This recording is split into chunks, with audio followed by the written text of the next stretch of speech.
please stop. Whoa.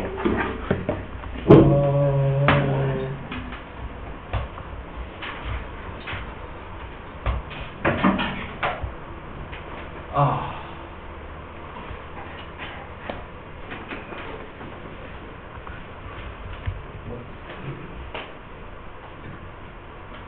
Oh, come on. Physics, atoms. There we go.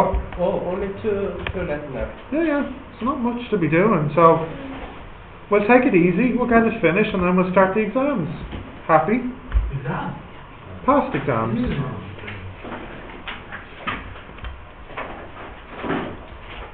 Andrew, or whatever your name is, come on. Where did we stop now? I think we were looking at the reactor, wasn't it? Yeah. Reaction. Yeah. There we go. Okay, so we were talking about this, how it works, how to use it, and so forth and so forth. So now, continuing. There's now time for the sequel. So, nuclear fuel is, in the picture, it's this part here, it's the uranium.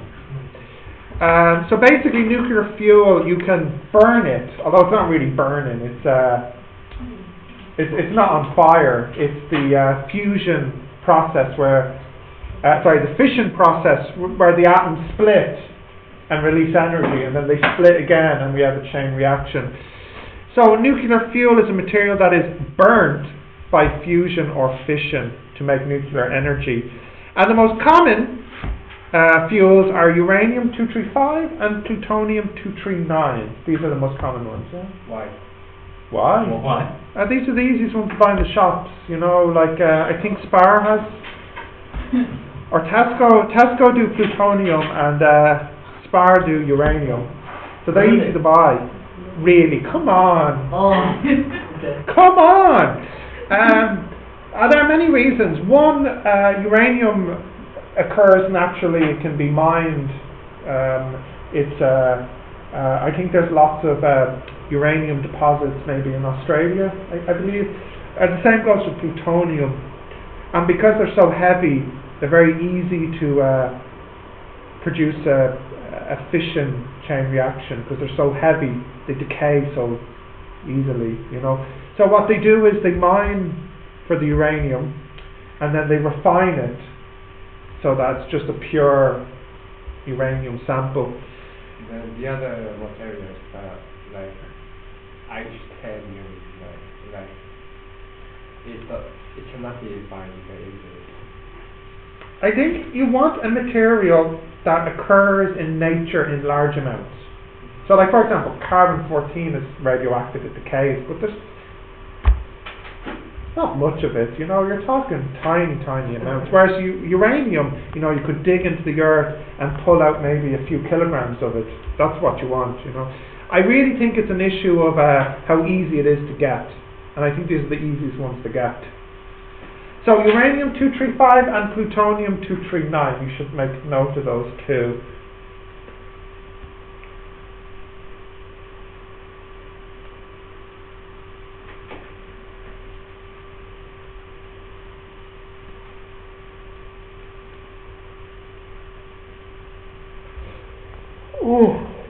Oh dear, okay. Continue? No. Alright.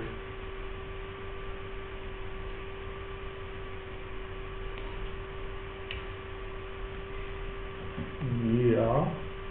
Or no? So the next part, you don't need to write this down, it's just a bit of vocabulary. The action of mining, refining, let's just go back a bit. Mining is when you dig into the earth.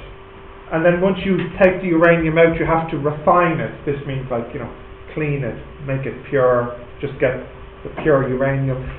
And then you purify it, and then you also use it. But then after you finish using it, you have to dispose of it. You have to get rid of it. You can't just, you know, throw it away.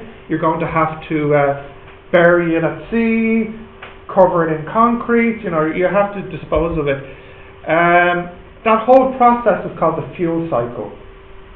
So it starts with taking it from the earth, refining it, purifying it, using it, and then disposing of it. And this whole cycle is called the fuel cycle. It's not really a cycle because it doesn't, once you dispose of it, it's not, it doesn't come back, you know. So I don't really think cycle is a good word to use here, because you talk about cycle in biology, you know, cycle of life, you know, that type of thing. But it's not really a cycle here, because once you dispose of the uranium, it doesn't regrow. So, anyways, it's called the fuel cycle, but that's just vocabulary. Uranium crystal cycle is whether Oh yeah. whether you just leave it there. Oh yes, yeah. Okay. It's decaying, yeah. And in fact, that's actually a good lead into the next slide, because there's a problem. If I have some uranium and just leave it there, and if it's pure concentrated uranium, it will start decaying. But because of the chain reaction, you remember this chain reaction? It will decay faster and then just disappear quickly, and all the energy is gone. Too much energy too quickly. So you need to mix something with it to slow the process down. You know, like you don't want pure uranium, because then it will decay too quickly. So you mix in something called a moderator. And in nuclear engineering, a moderator is a material that reduces the speed of the neutrons, so it slows down the chain reaction, and it turns turning them into thermal neutrons capable of sustaining the nuclear chain reaction involving uranium or similar fissile nuclei. In other words, moderators are materials you mix with the uranium to slow down the chain reaction. Now you can write all of that down, or you can write it in your own words if you understand.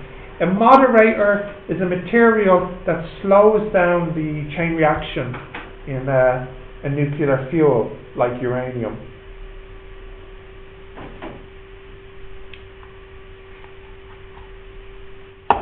So if I remember correctly, I think when you have some nuclear fuel, only 2% of it is uranium and 98% is a moderator. I think. I don't remember for sure. The chain reaction, yeah.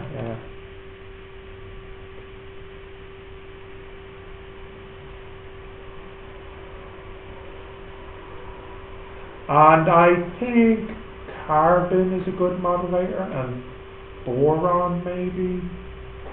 I think these are good moderators.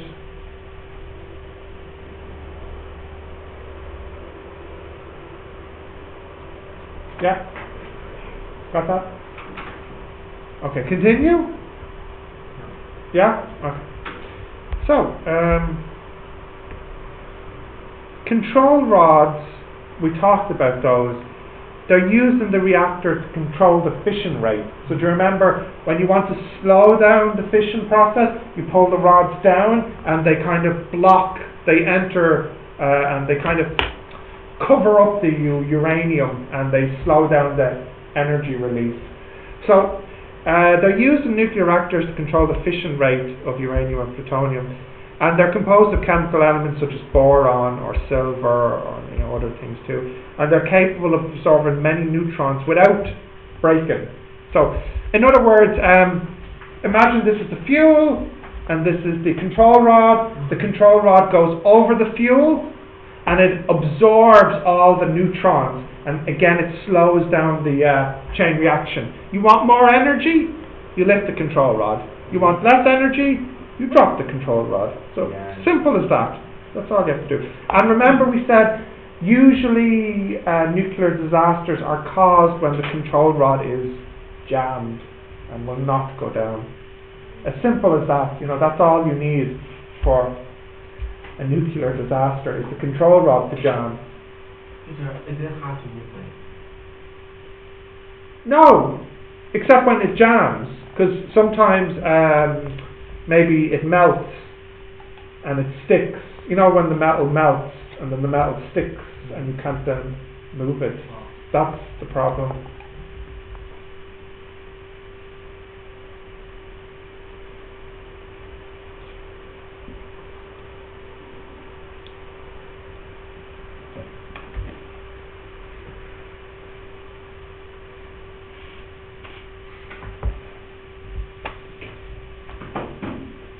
Yeah? Got that? Continue? Yeah.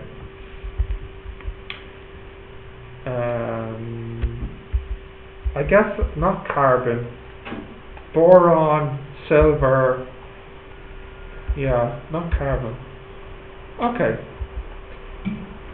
So we talked an awful lot about fission, but there's another process called fusion.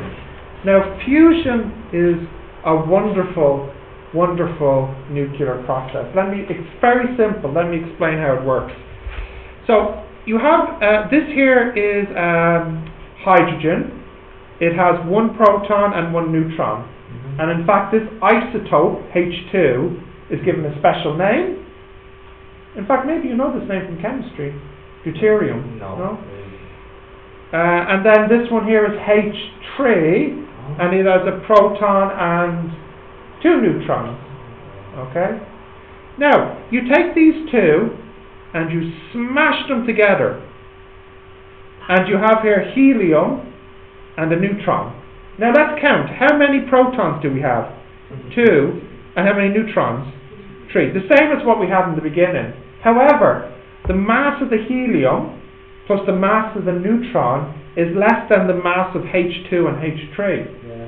So what has happened? This mass has changed into energy. Now, this is the opposite of fission. Where fission you have one atom and you break it into two, release an energy. Fusion is the exact opposite. You have two atoms, two isotopes, H2 and H3, and you smash them together to make a new,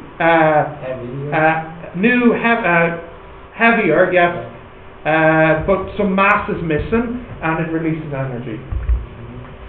Now, this process is completely safe. There is no chain reaction. If you want to stop the process, you just turn the machine off. That's all you do. It's very simple. There's no danger here. And also, H2, safe. H3, safe. Helium, safe. Nothing is radioactive. So there's no waste. So it's 100% clean. The only output is helium. And helium is not harmful. So it's clean. It's safe. There's no waste, radioactive waste. So it seems wonderful. How many nuclear reactors use this process? A half. There isn't one. There's only an experimental one. Maybe there's two experimental ones, I think, or one experimental one. I think Japan and the EU are building a experimental nuclear reactor that uses this process. Now you might say, well, why is this one not used? If it's clean and if it's safe and there's no risk of a disaster. Expensive. Not quite uncontrolled. You have the right idea. Yeah, hard to control. Yeah. In other words, it's actually very, very difficult to smash H2 and H3 together and to get them to stick. Why? Well, what charge is H2? Yeah. And H3? Both positive. So when you try to bring them close together, they repel. So you need a lot of energy to push them together. And then energy stress. Yeah, but the thing is, the energy that's produced will be more than what you have to spend to push them together. Yeah. So to put numbers onto it, if you spend 1 joule of energy to smash them together, obviously it's more than 1 joule, but for 1 joule to smash them together, it releases 10 joules. Yeah, so the idea in the future is you have something like this. You have some sort of clean energy, like some kind of turbine spinning around here, and then this is connected up to some fusion power plant, and it basically multiplies the energy by 10 of the green energy. So the idea is you have green energy here, like wind or solar. That's power in the fusion, which releases 10 times more energy. So it's like you multiply by 10. And you can see that this is great. And the only thing that comes out here is just helium, which in fact you can actually sell because people buy helium. So yeah, it's not even waste. It's actually useful because you could actually sell it. It's not radioactive, and of course there's no waste here. So this seems like the future, but the problem is it's very hard to smash H2 and H3 together. How did it do that? So just before I explain I don't have a picture, I'll have to draw it. I should add that to my to-do list to put in a picture. But I'll explain how this process works in an experimental reactor. Okay, but before that, I think you should note this is an important fusion, H2 and H3 to make helium. If you can draw this, please. Yeah.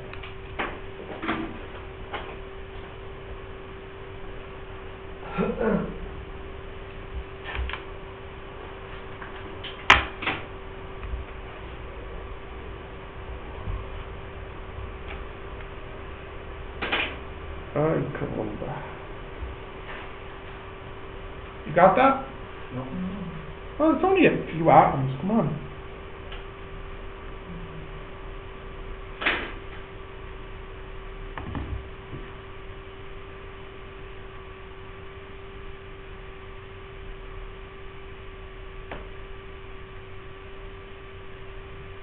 How many neutral hydrogen have? Hydrogen? Well, that's H2, it has 1. And H3 has 2. It could also have no neutrons. It could just be 1 proton, I think, is the most common form, isn't it? Okay, got that? Yes. Okay, I'm going to try to draw this experimental reactor. Okay, so this is what you do. You start off with a gas of H2 and H3. Now, what's the charge? It's all positive. And do you remember which one is it? Right hand rule, isn't it? Or is it left hand rule? Which is the one for the charge moving? Left. It's left. Right is for the generator. Yeah, left. Sorry.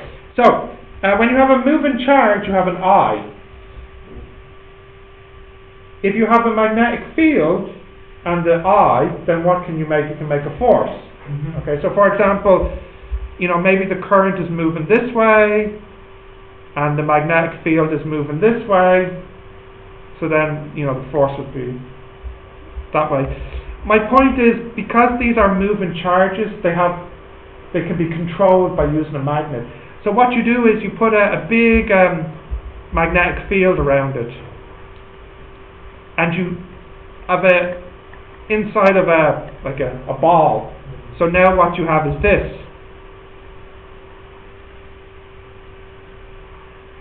So this is a magnet, a big round magnet, and this is pushing the gas together, so it's in the shape of a ball. So it's like a sphere of gas. Okay, so far? Now that's actually kind of hard to do because the gas always wants to move out. So you have to control it, keep it into a sphere. Now, next. Let me get the colour red here. Do you know what's next, Monica? Well, how though? Show it. So what you do is you have these lasers on the side, and you fire the laser into the gas, and it will get hot. Now, you know from thermodynamics, as the temperature increases, what happens to the kinetic energy? Increases. What happens to the velocity? Increases. So if they're moving fast enough, even though they repel, if you can get them going fast enough, they can stick together. But they have to be going very, very, very fast. Very, very fast. Because normally this will happen. They come along and then repel. But if you can get it hot enough and they're moving fast enough, then you can get them to stick.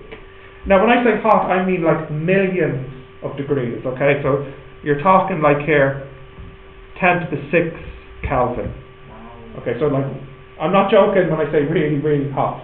Okay, so then what happens? The H2 sticks to the H3 and it turns into helium.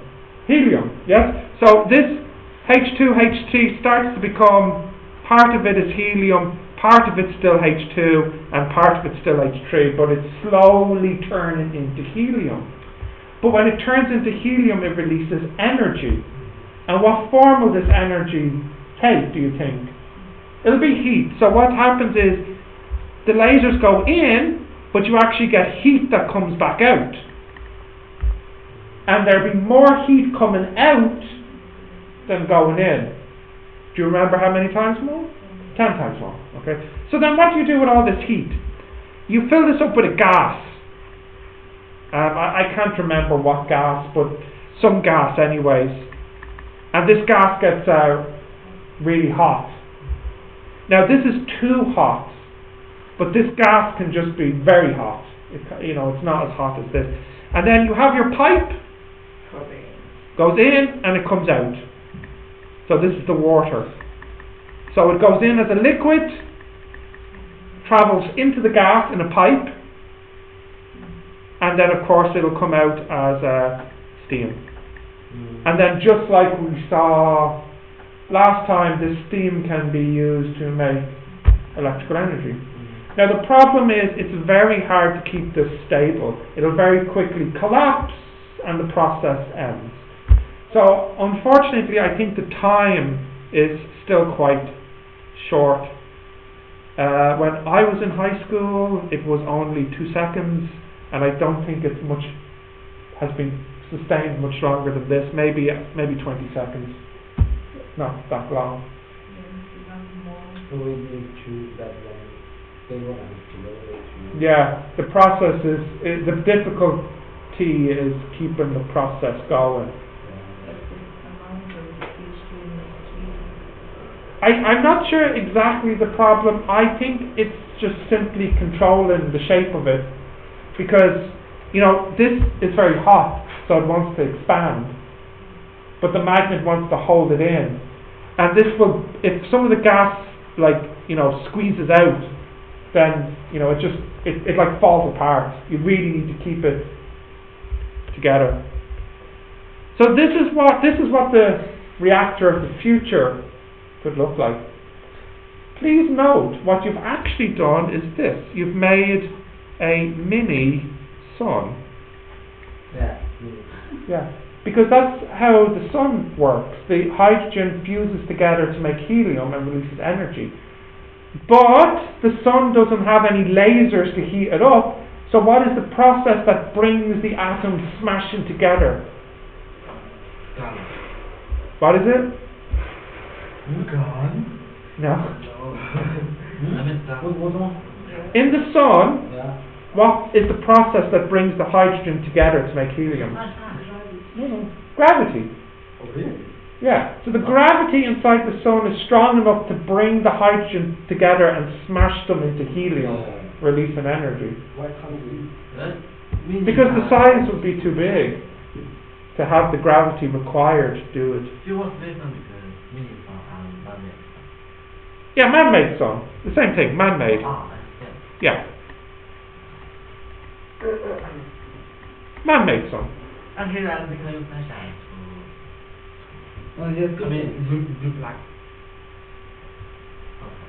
No, you mean for the lasers? For the heat? Like a mirror. Oh, I've seen this. No, this is better, trust me. This is much better, if it can work. If it can work. So, in the future, maybe in 100 years, I don't know, perhaps these will be normal. And you realise how big of a deal this is. This means that's it. No more energy problem ever. No need for oil, no need for gas, problem solved. You can have as much energy as you like. It's the end of... Yes. No, you will never stop that. Because conservative, you cannot create energy. True, but a small amount of hydrogen and helium release a large amount of energy. So for human purposes, it's nearly unlimited because, you know, I mean, you imagine you want to go to another planet, well, how much energy will you need? Maybe you'll need 100 kilograms of hydrogen or helium, you know. I'm sure that people who want to spread it, especially Of course, if you're a country that provides oil, you don't want a solution that means you no longer need oil. It's kind of a problem.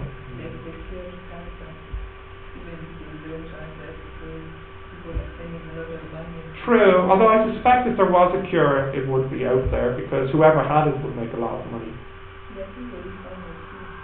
For reals? For reals? Okay. But one day they will do it anyway. Well, the thing is, we are doing it today. Like, this isn't imagined, this is real. The problem is just sustainment. So, of course, you can't power a city for 20 seconds. You need to be able to keep this process going for months. Maybe years. Years would be best. I don't, well, you know, I suppose you never know, actually. Because you wouldn't be able to know, because there's no radiation coming from it. You know, you couldn't detect it. Yeah. It's like the movie Spider-Man. Yes, I think they do have something like this in Spider-Man. Spider-Man 2, the doctor.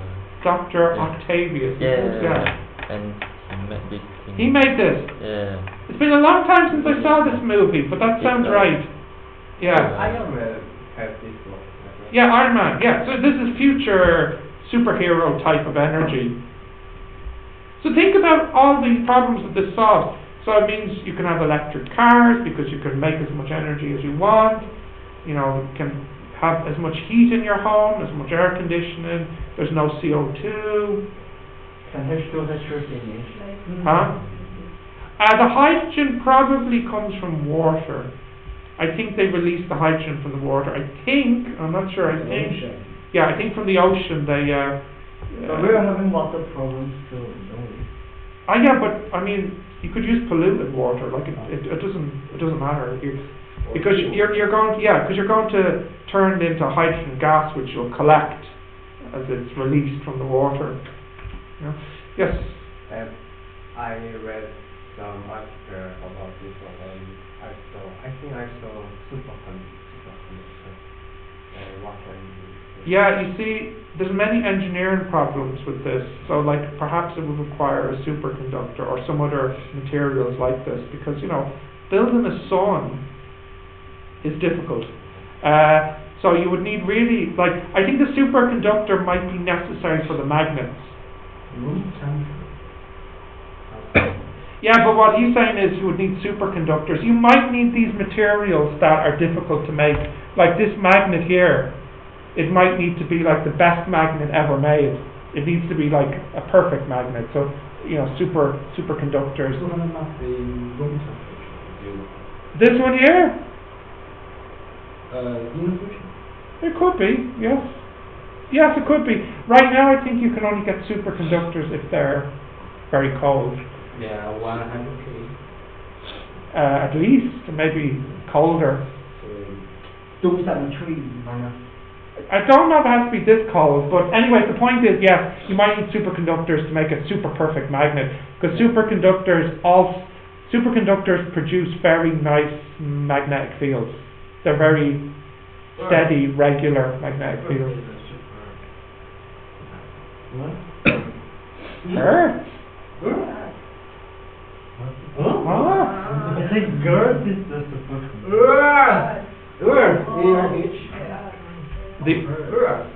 No, not a superconductor. What the fuck? Jerry, superconductor means a perfect conductor, like supermagnet, a perfect magnet. Okay. So, if you can try and draw this, this is the fusion reactor. Now, I should say, there's other ways to do this. Maybe this will not be the best way to do it. Yeah. It's not, you know, other people are trying other things. Huh?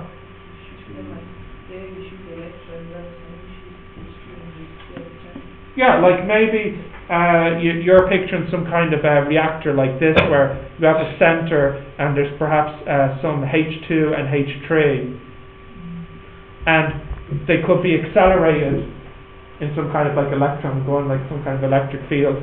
Yeah, I could imagine this as well, that you have a H2 in an electric field and it's being accelerated to a H3.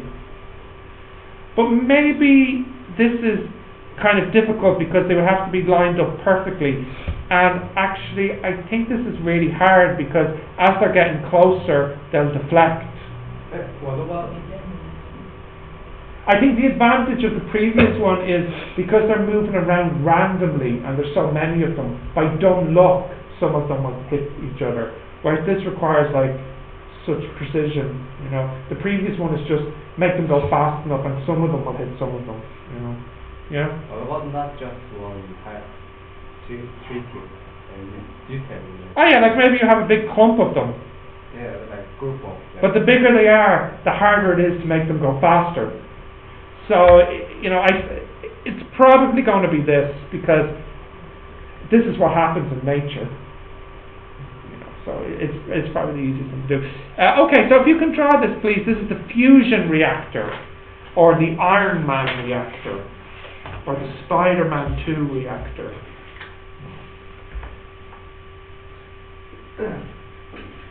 You know, when we say pressure is high. Huh? Pressure is In high. this? No, I mean in general. Oh yeah. Does it mean like air pressure is high? Like No, not necessarily. I mean, usually, but it could also mean like pressure if you were like squeezing something. can you make it with pressure? What do you mean? Oh, with this? Yeah, like in the box, putting gas in the box, and then. Yeah, no, I understand. I don't know, perhaps pressure required is so great that the container would crack. I imagine it could work if you would have to find a container so strong. Perhaps it doesn't even exist. Perhaps it would need to be some kind of man-made material that it won't crack under the high pressure and explode.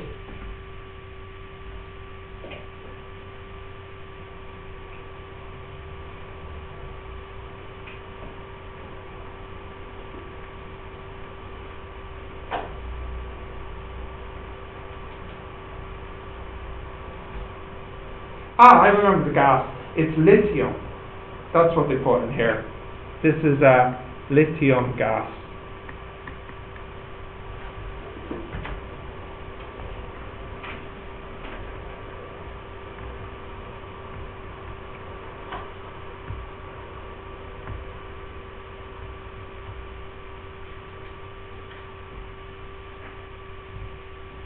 And the nice thing about this process as well is that the bigger the reactor is, the more efficient it is. So if you made this reactor bigger, maybe you get a multiplication of 11 or 12.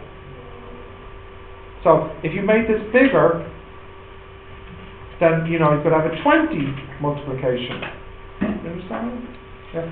Now, there's good news and bad news. The smaller you make it, the more stable it is, but the less energy you get. So there are reactors that run for days and days. The only problem is the multiplication is 1. So it means the energy you get out is the same as what you put in. Of course, this is no good. So to be useful, it really needs to be 10. Less than 10, it's not worth the money. More than 10, it is worth the money. Like you should compare this to oil. For every 1 joule you spend to get oil out of the ground, you actually get 20 joules of energy in oil. So this is what it's competing with. If you spend 1 joule to pick up a piece of coal, you can burn that coal to make 20 joules. So 10 sounds great, but it's actually not good compared to 20. And in fact, When oil was first used 100 years ago, when it was nearer to the surface, the multiplication was 100. So you spend 1 joule to get oil out of the ground, and 100 years ago you get 100 joules of energy. Oh, well, all the oil that's easy to get, that's on the top layer, is now gone. So it's harder to get the oil released from the bottom layers. So you get this less, you have to dig down more to get it, you know. This is why oil was so big 100 years ago, because if you think about it, you spend a joule to get 100 joules, it means you can build power plants and cities and factories and all this type of stuff. Okay, did you draw this? Yep. So, next now is the definition of fusion, and that's the process of making a single heavy nucleus from 2 lighter nuclei. This process is called a nuclear reaction, so you know that. Okay, so this is the definition of fusion. I'll write this down, please.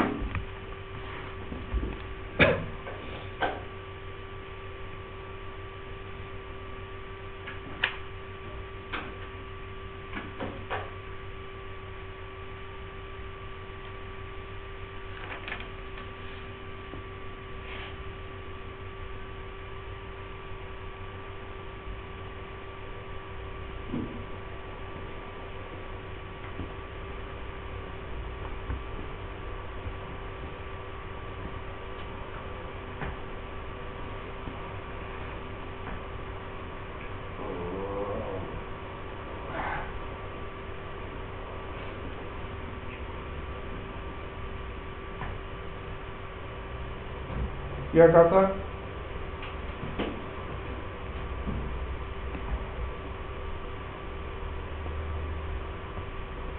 So we'll see which country solves this problem first, but Japan and Europe are working on this.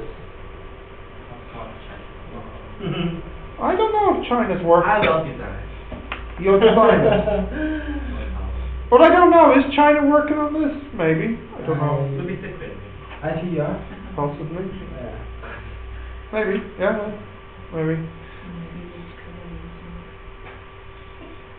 No, it'd be a village covered in helium. Everyone's talking very squeaky. Okay, you got that? Yeah. And it releases a large amount of energy. Okay. So there are no questions on this because it's all just definitions and examples. It's reference. No, it's a stupid reference just for my pictures. It's not a real reference. I didn't want you thinking I made these pictures. I didn't make this picture. I know you know that, but maybe some of you don't. Alright.